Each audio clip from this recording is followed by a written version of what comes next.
그럼 과세를 하는 방법에 대해서 한번 좀 얘기를 해봐야 될 것 같은데, 예. 참 되게 복잡한데요. 예. 이게 그 다른 세금들은 아주 단순해요. 예. 예. 그 수익 금액에서 그냥 비용 빼고 이렇게 계산하면 되는데 예. 여기는 과세하는 방법도 좀 여러 가지고요.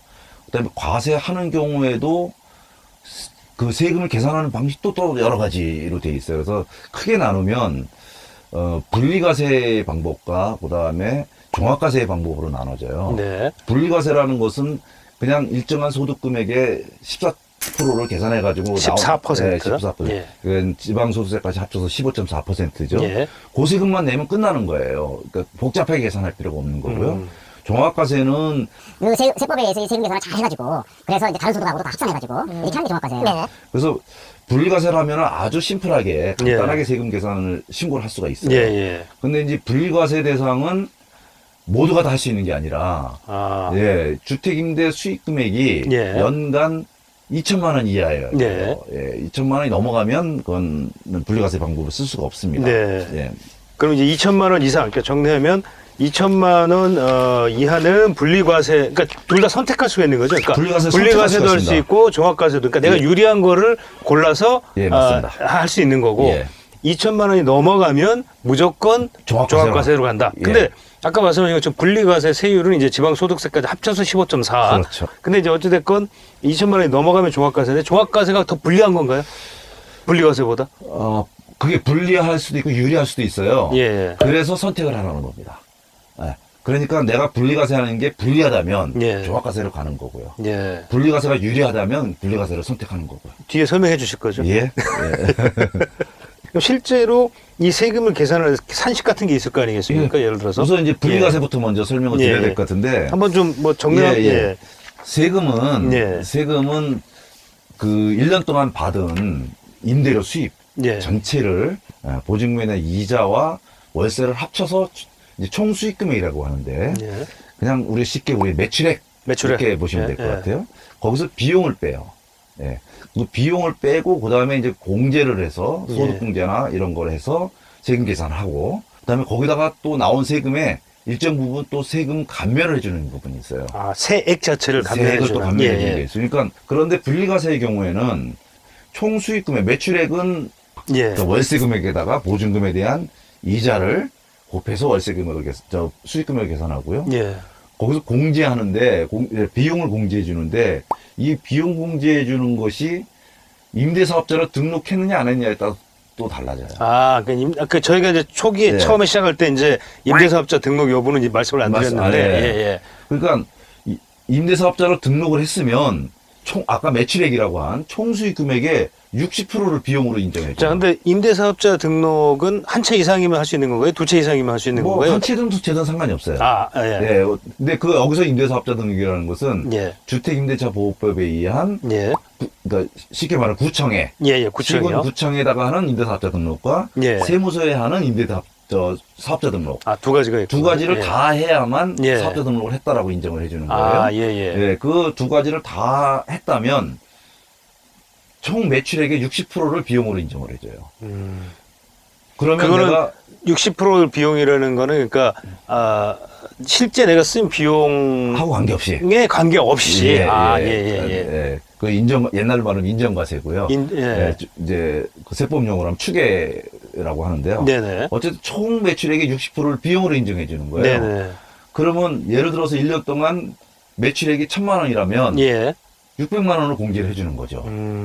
그런데 임대사업자로 등록을 안 하면 50%만 인정을 해줘요. 그러면 총 수익 금액이 1,000만 원이라면 500만 원만 공제를 해주는 거죠. 그러면 차익은 500만 원에 대해서 14%를 곱해서 세금을 계산하는 거죠. 그렇게 해서 계산을 하는 거예요. 그런데 그걸 하기 전에 그 소득공제라는 게 또 있어요. 소득공제요? 이 소득공제는 일반 사업자들은 이 기본공제, 가족공제, 추가공제 이런 여러 가지 소득공제가 있는데 이 분리과세 할 때는 소득공제를 일정액으로 그냥 정해서 공제를 해줘요. 이것도 임대사업으로 등록하면 400만 원을 공제해주고 임대사업으로 등록 안 하면 200만 원을 공제해줘요. 그래서 세금이 임대사업으로 등록했냐 안 했냐에 따라서 세금이 굉장히 많이 차이가 납니다. 그러면 일단은 뭐 임대사업자로 등록하는 게 무조건 유리하다. 이 세금 측면에서. 세금 측면에서. 요 세금 측면에서는. 네. 그런데 모두가 등록했다고 되는 게 아니라. 예. 이거는 6억 이하여야 돼요. 그러니까 임대사업 개시 현재 6억 이하여야 되고. 그 임대를 놓는 주택의 가격이. 예. 그 고시가격 6억 이하여야 되고. 예. 임대료 증가율이 연 5%를 초과하지 않아야 되고. 네. 이런 조건을 맞춰야 된다. 맞춰야 되는 거죠. 그래서 네네. 거기에 해당이 되면 경비는 60% 인정해주고 또 소득공제를 400만 원을 또 인정해주는 거예요. 60%와 400만 원. 이거 좀 기억하셔야 되겠네요. 그러면 연간 수익 금액이 1000만 원이라면 60%를 공제하면 600만 원을 공제해주니까 400만 원이 소득금액인데 네네. 거기서 또 소득공제를 400만 원 다시 400을 해준다. 그럼 연이네. 예. 그럼 세금이 없는 세금이 거예요. 없는 거네. 예. 예. 그러나 등록을 안 했다면 500만 원을 공제해주니까 500만 원 소득금액에서 200만 원만 소득공제를 해주니까 300만 원이 과세 대상이 되는 거예요. 그러면 이렇게 해서 계산을 하면 이제 세금이 나오는데 또 일정한 사업자는 또 세액 감면을 해줘요. 이게 어렵죠? 그러니까 좋은 거긴 한데, 납세자 입장에서는, 마지막으로 세 번째가 세액 감면을 임대사업자로 등록을 하면 납부할 세액의 30%를 공제를 해줘요. 그런데 이것도 8년 장기 임대사업자로 등록하면 75%를 공제해줘요.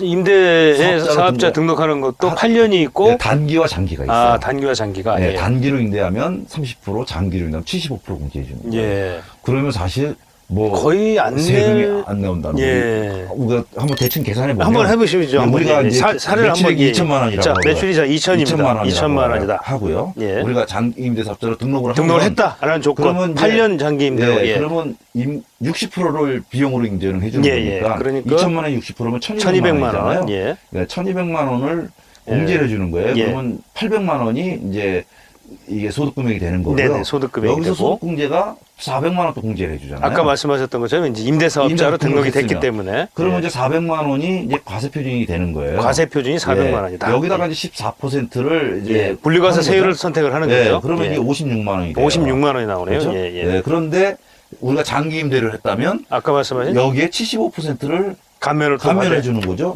그러면 한번 계산을 한번 해주시죠. 해보면 머리가 좀 암산이 되는데 암산은 대충 이미 나왔지만 56만 원 37만 5천 원인데 75% 하면 42만 원 42만 원인가요? 42만 원 공제하니까 12만 원만 세금을 내는 거예요. 거기에 이제 지방소득세 12,000원을 합치면 13만 2천 원을 세금을 내는 겁니다.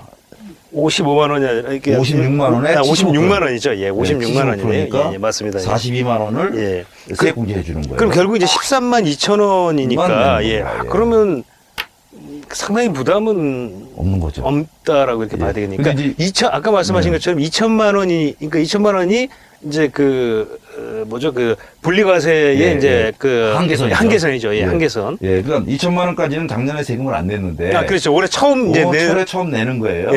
이제 제일 높은 분. 그죠? 제일 높은 분이 13만 2천 원이다. 임대사업자 등록했다. 그렇죠. 만약에 근데 안 했을 경우로 한번 계산해 주시죠. 안 했을 경우로 한번. 안 했으면 2천만 원이다. 에다가 여기 이제 안 했으면 50만 원밖에 안 해줘. 50%밖에 안 해주거든요. 그렇죠. 1,000만 원을 공제해주는 거잖아요. 그러면 이제 이게 1,000만 원이 되고요. 그다음에 공제도 200만 원밖에 안 되니까요. 그렇죠. 그러면 800만 원이 되죠. 소득금액 과세 800만 원이 되는 거죠. 800만 원에 이제 14%를 적으면 8, 32. 112만 원이 되는 거죠. 그렇죠. 112만 원이 원래 세금인데 여기서 이제 여기는 임대주택으로 등록을 안 해버리면 세액 감면이 하나도 없잖아요. 제로죠. 그렇죠.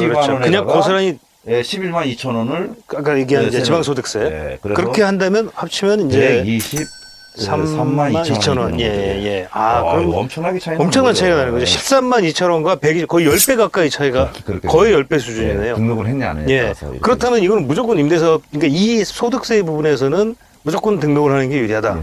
이렇게 볼 수는 있겠네요. 맞습니다. 여러분들 이거 오늘 굉장히 중요한 내용인 것 같아서. 그러면 이제 마지막으로 다시 정리드리면 이 2천만 원 이하의 임대소득자들 수익 금액이 2천만 원 이하죠. 월세 플러스 보증금 이자. 그러니까 2천만 원 이하인 사람들은 첫 번째 경비를 60% 받느냐 50% 받느냐 하는 것과 두 번째는 소득공제를 200만 원 받느냐 400만 원 받느냐 마지막으로 세 번째 세액 감면을 30% 받느냐, 75% 받느냐. 그래서 임대사업자로 등록했다면 이 세 가지를 다 이제 받아야 되는 거죠. 그렇죠. 예. 그래서 그 부분에 대해서 이제 알고 계시면 어디 가서 신고할 때도 요 세 부분이 누락되는지 아닌지 판단을 하시면 되겠습니다. 네. 자, 근데, 자, 세무사님, 근데 그러면 그 2천만 원 이하 임대 이제 소득에 대해서 저희가 이제 말씀을 말씀을 해주신 건데, 근데 이거는 이제 순수하게 임대 소득만 네. 있는 경우 예. 이렇게 얘기할 수 있는 거잖아요. 근데 만약에 이제 제가 이것만 있는 게 아니라 다른 소득도 있을 수 있는 거 아닌가요? 그렇죠. 예를 들어 서 근로소득이 있다거나 예. 또는 뭐 연금소득이 있다거나 아니면 뭐 다른 사업소득이 있거나 이런 경우에도 주택임대소득이 2천만 원 이하면 예. 분리과세를 할 수 있어요. 아, 선택을 할 수 있다. 그죠? 예. 요거만 따로 떼서 분리과세를 할 수 있어요. 네. 그런데 다른 소득이 있는 사람의 경우에는 주의할 게 하나가 있어요. 네네. 그게 뭐냐면 아까 우리 소득공제가 예. 임대주택으로 등록하면 400만 원이고 예. 임대주택 등록하지 않으면 200만 원이라고 이제 소득공제 그렇죠. 해줄 수 있다고 그랬잖아요. 그렇죠. 예. 그런데 이걸 이제 소득공제라고 하는데 기본공제라고 하는데 네. 다른 소득이요. 주택임대소득 말고 다른 종합소득이 2천만 원이 넘어가면 200만 원, 400만 원 이 공제를 못 받아요. 아, 다른 종합소득이 2천만 원을 넘는다고 네, 했을 그러니까 경우. 다른 종합소득이 뭐 근로소득이라든지 이자소득이라든지 아니, 뭐 예, 그런, 그렇죠. 예, 예, 그런 예. 다른 소득들 다른 소득이 예. 합쳐서 그러니까 합쳐서죠. 합쳐서 2천만 원 넘어가면 예. 여기 400만 원, 200만 원 공제를 못 받습니다. 아, 이게 또 변수네요, 또. 예, 못 받습니다. 예.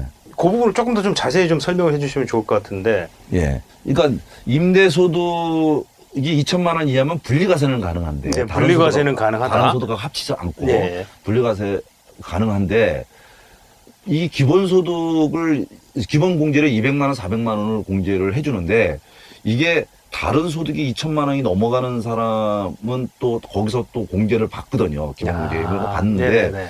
이 중복으로 받게 되잖아요. 아, 그런 의미인가요? 그러니까? 이게 규모가 작으면 이거 공제를 해주는데 규모가 커서 거기서 공제를 받는데 여기서 또 공제를 받게 되니까 그래서 아마 취지는 그런 것 같아요. 그래서 2천만 원이 다른 소득이 2천만 원이 넘어가면 이 공제를 못 해주겠다. 그러니까 2천만 원이 안 되는 사람에게만 이 공제를 해주겠다. 네. 아주 중요한 내용인 것 같습니다. 그러니까, 요거 반드시 명심하셔야 될 것 같아요. 이게 사실 분리과세 하는 것도 이렇게 좀 고려해야 될 게 굉장히 많습니다.